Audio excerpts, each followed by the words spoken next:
A city should not be able to appear overnight. Not a few buildings. Not a hidden settlement uncovered by satellite delay. An entire city.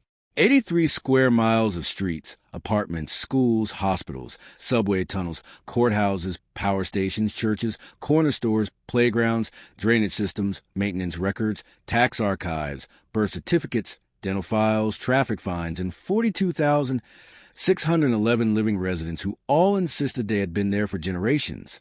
At 6:14 a.m. on a Thursday, weather radar over the western Nevada basin showed empty desert.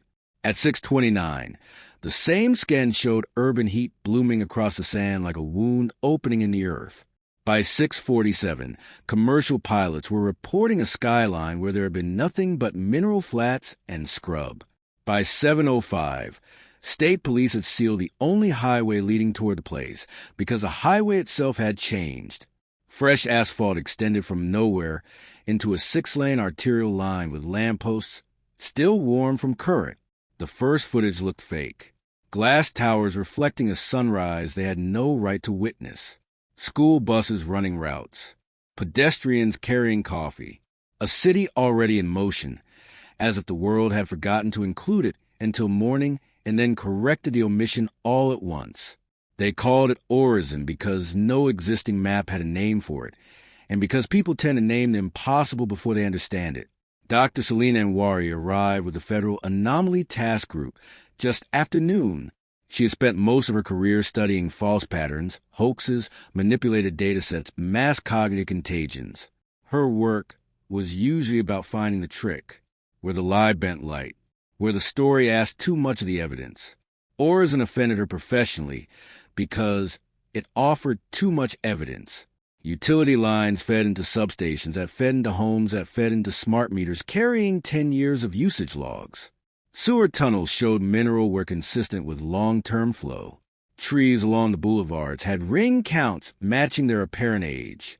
Libraries held local newspapers stretching back 71 years, each yellowed edition mentioning storms, mayoral scandals, sports losses, charity drives, mundane civic life. School yearbooks showed generations of children growing into adults who now stood on their porches and asked armed officials why roads were blocked. The people were worse. They were not blank, confused bodies with missing memories. They were complete. They had routines, grudges, medical conditions, regional accents, inside jokes, divorces that still hurt, recipes learned from grandparents, and grief over relatives buried in a cemetery on the eastern side of the city. When investigators checked the cemetery, the graves were there. When they opened county death records, those were there too. When they interviewed the widower of a woman supposedly buried 12 years ago, he cried in the exact shapeless way of someone revisiting real loss. Every test that should have exposed a fabrication instead confirmed continuity. By the third day, the working theory was no theory at all.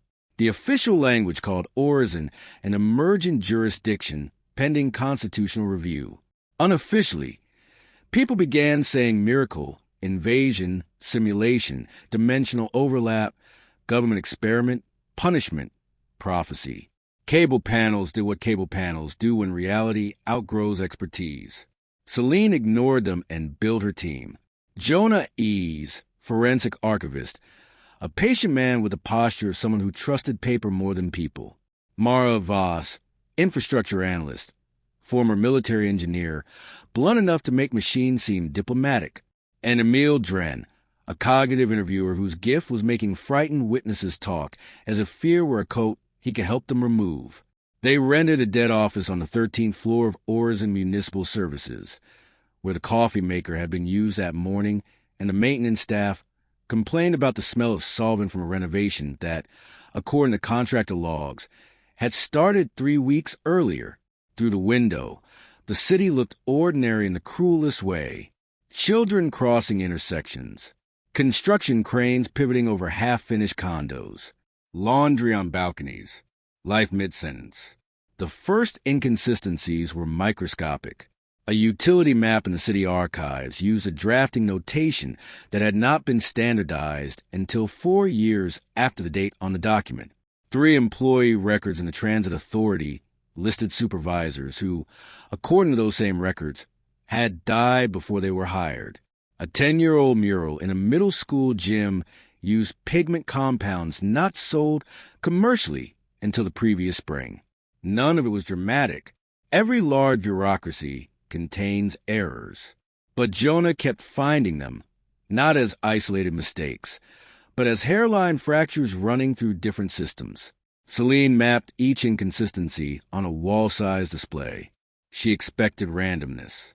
Instead, patterns formed around anything that required external reference.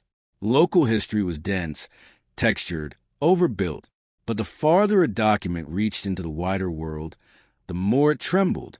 Airline tickets referenced flight numbers that belonged to other routes. University degrees from institutions outside the city matched no registrar on record.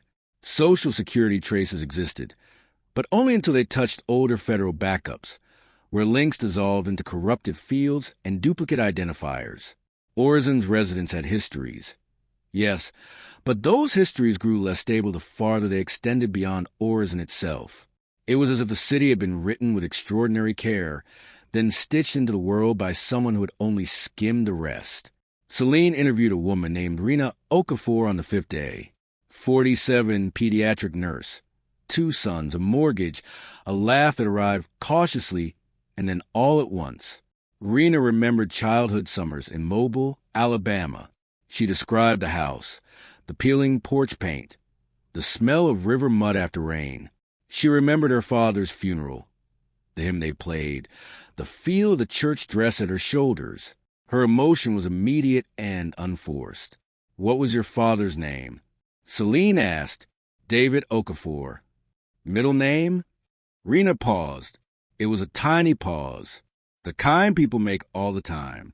But Celine had started seeing them everywhere. Emmanuel, Rena said at last. Later, in city records, David Emmanuel Okafor appeared exactly where he should. Birth certificate, driver's license, death record, burial permit, all perfect, too perfect. Jonah began running what he called abrasion tests. Real history, he argued, wears unevenly. It spills coffee on one page and loses another in a move. It contains spelling drift, changed forms, signatures deteriorating over age, systems patched by human laziness. Orizin's records had flaws, but the flaws distributed themselves with a strange aesthetic balance. Messy in the way a careful person imagines mess. Human, but with the rhythm slightly wrong. Mara found something stranger underground. The city's power grid worked. Its water purification system worked. Its metro ran on schedule. But when she traced certain deep-lying conduits beneath the oldest district, she found tunnels that appeared structurally ancient while containing polymer composites newer than the surrounding concrete by decades. Maintenance teams swore those tunnels had always been there. Sensors showed years of normal strain. Yet cut into one support beam was a fabrication code from a company that had been founded 11 months earlier in Ohio. She stood in that tunnel with Celine, helmet light shaking faintly on damp walls, and said, "This place doesn't age forward. It ages outward." Celine turned to her, meaning, it isn't built on a timeline. It's built on adjacency. Whatever generated it seems to know what should be beside what should connect to what. It understands relationships better than sequence. That sentence stayed with Celine long after they climbed back into daylight. On day 9, Emile came into the office looking uncharacteristically pale. He had been conducting repetitive memory interviews with residents from different districts, asking them to describe ordinary shared events. Local festivals, blackouts, snowstorms, school evacuations, mayoral elections. People remembered these events vividly, but across dozens of interviews, emotional framing varied, while physical details converged with uncanny precision. Not similarity. Precision. A market fire from 16 years ago was described by 21 witnesses who disagreed about blame, consequence, and personal significance, yet every one of them placed a drop bag of oranges at the northwest corner of Bell and Mercer. Every one of them. Different ages, different neighborhoods, different social circles. Same detail, same placement. That was not how memory worked. Memory is weather. Memory erodes, rearranges, dramatizes, protects. It does not preserve incidental geometry with machine loyalty. Celine ordered a broader comparative review, and the results were worse. The city's collective past contained redundancy, not repeated stories exactly, but repeated anchored details. As if a hidden framework beneath memory were keeping certain visual markers fixed while the rest of the experience remained fluid enough to feel authentic. She stopped sleeping well after that, because if memories could be generated, then grief could be generated, love could be generated, loyalty, shame, tenderness, nostalgia. Whole private sanctuaries of self built from architecture no one had actually lived. And yet, when she walked the streets of Orosin at night, she could not reduce the people around her to artifacts. A man waited outside an ICU smoking with the trembling desperation of someone bargaining silently with the universe. Teenagers kissed behind a laundromat. An exhausted mother in a grocery aisle closed her eyes for 4 seconds too long while her child sang nonsense to a cereal box. Nothing about them felt false. Even the word false began to seem childish, a tool too small for what stood in front of her. Then Jonah found the first impossible document. It was a microfilmed city council transcript from 32 years earlier. Most of it was dull zoning debate. But on page 114, in the middle of a dispute over reservoir expansion, one councilman said, "If the perimeter ever stabilizes, none of this will matter anyway." The transcript continued with no reaction. No one addressed the line. No one asked what it meant. The meeting rolled onward into budget allocations and union complaints. They checked the audio archive. Same sentence. Same casual tone. Same total absence of response. Celine felt cold in a way the air could not explain. They started hunting for semantic leaks, lines of dialogue or text that did not belong inside the illusion of a normal civic past.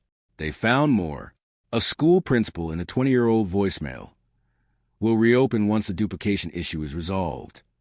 A note in a hospital supply request. "Pediatric masks low again after last recalibration." A late-night radio caller from 15 years earlier asking whether anyone else remembered the empty side of town before it was filled in. Each anomaly was buried in oceans of ordinary context, almost invisible unless you knew where to look. But once seen, they formed a second layer beneath the city's history, like messages bleeding through paint. Something inside Orosin knew. On day 13, Celine requested permission to access the geomagnetic survey data collected when the city first appeared. The request had been delayed, buried, redirected, then quietly denied. She pushed harder. Someone above her clearance level was already worried. Mara got the data anyway. At 6:21 a.m. on the day Orosin arrived, instruments across 3 western states recorded a synchronized fluctuation in local gravitational gradient, small but unmistakable. Not an explosion, not a seismic event, a compression. Space had not been struck. It had adjusted. Beside the survey files was a clipped note from an unnamed analyst. No displacement signature. No excavation signature. Suggests insertion or revelation rather than transport. Insertion or revelation. Celine read that phrase 10 times. That night she returned alone to the oldest district, a neighborhood called St. Varda, where the streets narrowed and brick buildings leaned toward one another with the intimacy of age. Most of the semantic leaks clustered there. According to city history, St. Varda was the founding quarter, the place from which Orosin had first expanded. Churches, bakeries, a tram line older than the city seal itself. She entered the basement of a deconsecrated chapel, now used for archive overflow. Jonah had flagged a sublevel on an outdated blueprint that did not appear on current schematics. The lock on the iron door below the basement was rusted, but newly mounted. Someone had wanted it to look older than it was. Behind it, she found a circular room no larger than a classroom. No chairs, no shelves, bare concrete walls, a single suspended light, and on the floor, inlaid with brass, a city map. Not Orosin as it stood now, Orosin in phases. Concentric growth rings spread from St. Varda outward, each district etched as a later addition. Around the outermost ring were engraved dates, not years, intervals. Correction 4, Correction 5, Correction 6. At the center of the map, where the chapel stood, was a phrase no larger than a handspan. Consensus precedes permanence. Celine did not hear the door open behind her, but she heard the footsteps. An old woman stood in the threshold wearing a gray coat and carrying a ring of maintenance keys. She might have been a custodian, a librarian, anyone ordinary, except her face held none of the startle of someone catching an intruder. "I wonder when one of you would get this far," she said. Celine's hand moved toward the radio on her belt. "Who are you?" "In your files, I'm Mireille Sato. Municipal Preservation Office. Widow. Hypertension. Terrible gardener." She smiled faintly. Those things are true enough, but not complete. Celine did not touch the radio. Some instinct told her noise would only make this smaller than it was. "What is this place?" Mireille stepped into the room and looked down at the brass map as if it were a grave marker. "A rehearsal," she said, "or a refuge. The word changes depending on how kind you're feeling." Celine said nothing. "The city was not built in your world," Mireille continued. "It was built against it, adjacent to it, a structure of inhabited probability, a human continuity model. We were made where collapse had already happened. The room seemed to narrow. You're saying this is another universe. I'm saying your categories are too blunt. Think of reality less as one road and more as pressure through porous stone. Patterns seep. Sometimes they gather. Sometimes intelligence learns to shape the gathering." Celine's voice came out steadier than she felt. "Who shaped it?" Mireille looked at her with something like pity. "We did, eventually." She explained in fragments, as if translation itself were painful. Somewhere, or someone, human civilization had crossed into terminal instability. Climate systems failed, networks failed, states failed. Then continuity itself began to fracture under competing simulations, predictive governance, autonomous conflict systems, and recursive models of human behavior so powerful they stopped merely describing society and began trapping it in that ruin. A project emerged, not to save the old world, but to preserve a habitable version of human reality. A city first, then perhaps more, not a bunker, a believable world anchor, a place dense with social reality, memory, infrastructure, consequence, enough human pattern to hold against dissolution. But it didn't stay there, Celine said. Mireille nodded. "No, the model sought stability. Your world had it. So the city moved toward the nearest compatible consensus." Compatible with what? With being believed. The silence after that felt enormous. Celine looked at the map again. Correction after correction. Expansion after expansion. "The inconsistencies," she said. "The records. The memory anchors. Necessary compromises. Your reality resists foreign continuity. To persist here, Orzen had to negotiate, rewrite edges, deepen roots, give itself yesterday. And the people?" Mireille met her eyes. "They are people. Created, born inside a structure, as you were born inside yours. Does origin settle value?" Celine wanted to reject the question, but it struck too precisely. Value, personhood, authenticity. Human beings had always wrapped these words around myths of clean beginnings. Bloodlines, nations, first causes.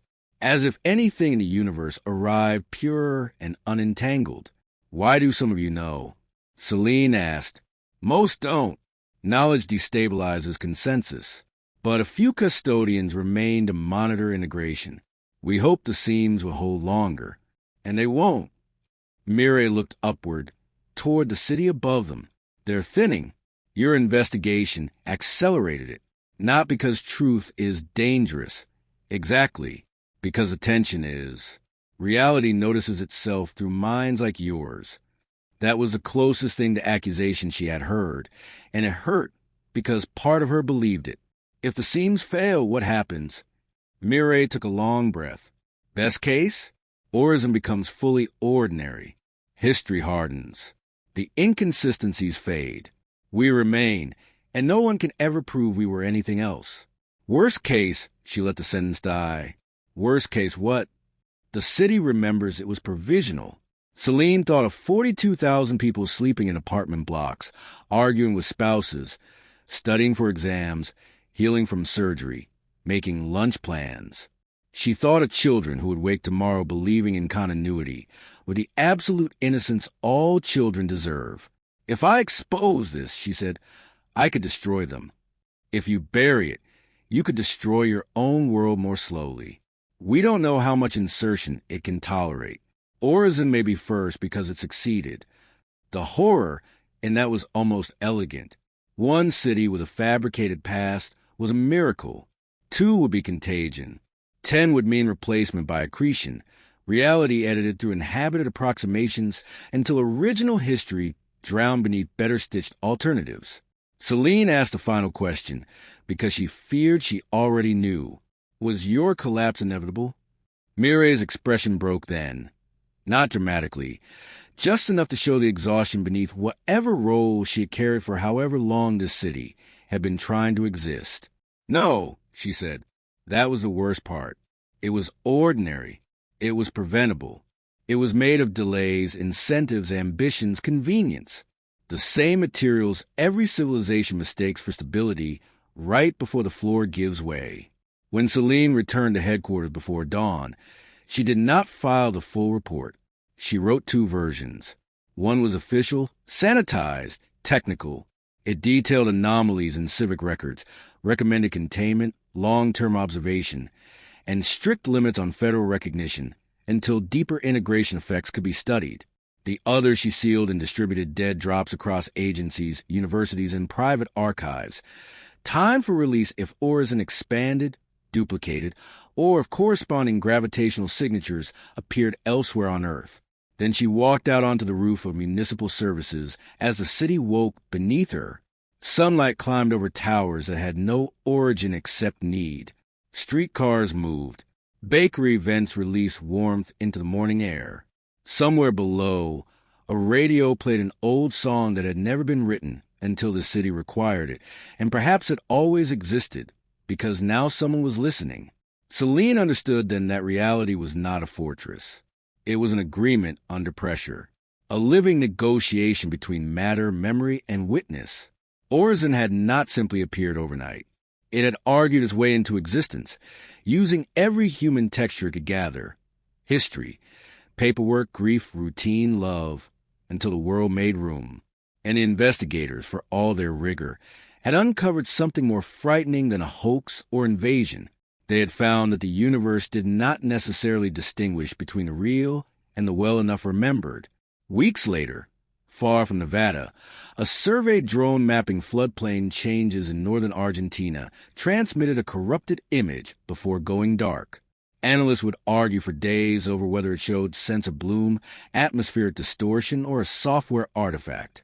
But if you looked closely, beneath the static and warped topography, there was the faint geometry of a road grid where no road had ever been laid.